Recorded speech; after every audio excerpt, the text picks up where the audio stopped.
Halo kawan-kawan TNG, mari kita pahami sebuah kisah. Bayangkan kamu adalah anak seorang presiden. Kamu sebenarnya biasa saja, tidak terlalu pintar, dan sama sekali tidak tertarik dengan dunia politik. Kamu lebih suka mainan mobil-mobilan, robot-robotan, dan bacaanmu pun kebanyakan komik lucu. Namun di sekeliling ayahmu sang presiden berkumpul orang-orang yang sangat ahli dalam menjilat. Mereka mendekatimu, membujukmu, dan menawari jabatan politik. Awalnya kamu menolak, karena sadar kamu tidak punya kapasitas. Tetapi dengan segala bujuk rayu, ditambah kekuatan ayahmu yang seorang presiden, akhirnya kamu pun dijadikan wali kota. Tanpa kemampuan yang memadai, kamu terjebak dalam dunia yang bukan duniamu. Tatapanmu kosong, dan ketika harus menjawab pertanyaan publik, semua orang bisa melihat betapa kamu tidak memahami apa-apa. Intrik politik kemudian menyeretmu lebih jauh, bahkan sampai ke kursi wakil presiden. Sebuah posisi yang tidak pernah kamu inginkan, dan jelas bukan kapasitasmu.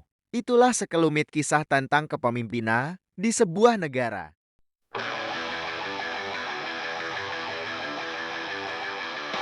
Fakir miskin dan anak terlantar dipelihara oleh trotoar.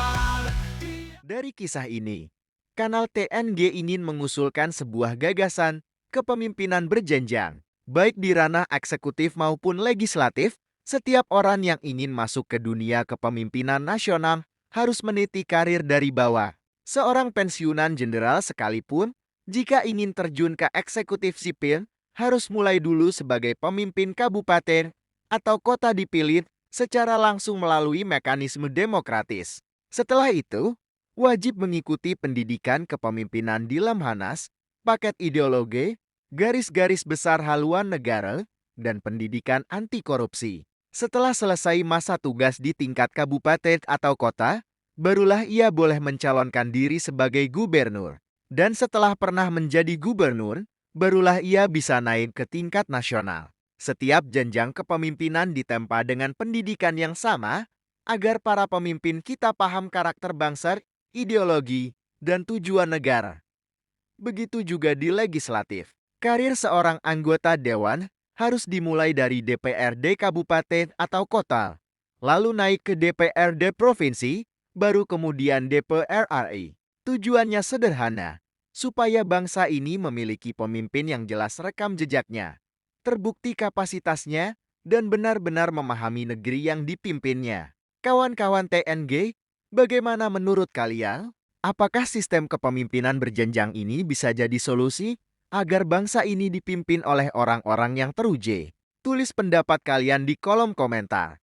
Jangan lupa like, subscribe, dan dukung terus kanal TNG sebagai patriot digital.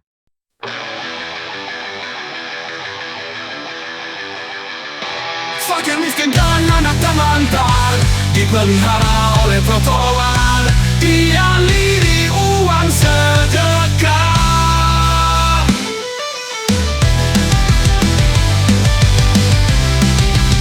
Kita didorong untuk menaikkan mereka ke atas. Lalu mereka berbagi dengan keluarga sendiri. Oh dinasti, oh dinasti, kalian menipu kami dengan sedekah ini. Oh dinasti, oh dinasti, kau menipu kami lalu berbagi konsesi dan merusak negeri ini. Oh dinasti, berkedok demokrasi. Kita ditolong untuk mendorong untuk mereka ke atas, lalu mereka berbagi dengan keluarga sendiri. Oh dinasti, oh dinasti, kau menipu kami lalu berbagi konsesi dan merusak negeri ini. Oh dinasti, berkedok demokrasi.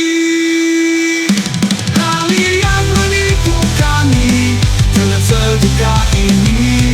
Oh dinasti, oh